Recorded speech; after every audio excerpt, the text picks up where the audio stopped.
ಹಂಗೂ ಅವ್ರಿಗೇನಾರ ಯಾರಿಗಾರ ನೋವಾಗಿದೆ ಕ್ಷಮೆ ಕೇಳ್ತೀನಿ, ಅದೇನಿದೆ ಕ್ಷಮೆ ಕೇಳ್ತೀನಿ, ಅದೇನಿದೆ. ಯಾರಿಗಾದರೂ ಬೇಜಾರಾಗಿದ್ದರೆ ಅಂತ ಕಚಡ ತಗೊಂಬಂದು, ಹಲ್ಕಟ್ಟು ತಗೊಂಬಂದು, ಕಂತ್ರಿ ತಗೊಂಬಂದು, ನಾಯಿ ತಗೊಂಬಂದು, ಹಂದಿ ತಗೊಂಬಂದು ಅಂತೆಲ್ಲ ಹೇಳ್ಬಿಡೋದು.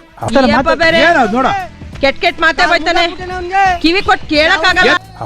ಅದು ಯಾರಿಗಾರು ಬೇಜಾರಾಗಿದ್ದರೆ ನಾವು ಹಿಂದಕ್ಕೆ ತಗೊಳ್ಳಿದ್ವಿ ಬಿಡಿ. ಬೋಟಲ್ಲಿ ಹೊಡಿತೀನಿ, ಚಪ್ಪಲಿ ಹೊಡಿತೀನಿ, ಅದ್ರಲ್ಲಿ ಹೊಡಿತೀನಿ, ಇದ್ರಲ್ಲಿ ಹೊಡಿತೀನಿ ಅಂತೆಲ್ಲ ಹೇಳ್ಬಿಡೋದು. ಬೇಜಾರಾಗಿದೆ ಅದೆಲ್ಲ ಹೊಡೆಯಲ್ಲ ಅಂತ ಹೇಳ್ತೀನಿ. ಬೇಜಾರಾಗಿದ್ರೆ ಯಾವ ಜೀವನ ನಾಲಿಗೆ ಇಟ್ಕೊಂಡಿವೆಲ್ಲ ಬದುಕ್ತಾ ಇದ್ದೀರಿ ನೀವೆಲ್ಲ? ನಿಮ್ಗೊಂಚೂರು ಮಾನ ಮರ್ಯಾದೆ ಇಲ್ವಾ? ಬೇವರ್ಸಿ ಮುಂಡೆವಾ ಥೋ ನಿಮ್ ಜನ್ಮಕ್ಕೆ. ಈ ಸುಖಕ್ಕೆ ವಿಧಾನಸೌಧದಲ್ಲಿ ಕರೋನಾ ಆದ್ಮೇಲೆ ತಪಕ ತಪಕ ತಪಕ ತಪಕ ಅಂತ ಜನ ಬಿದ್ದೋಗ್ತಾ ಇದ್ದಾರೆ. ಕೆಳಕ್ಕೆ ನೋಡ್ತಾ ಇದ್ದೀನಿ.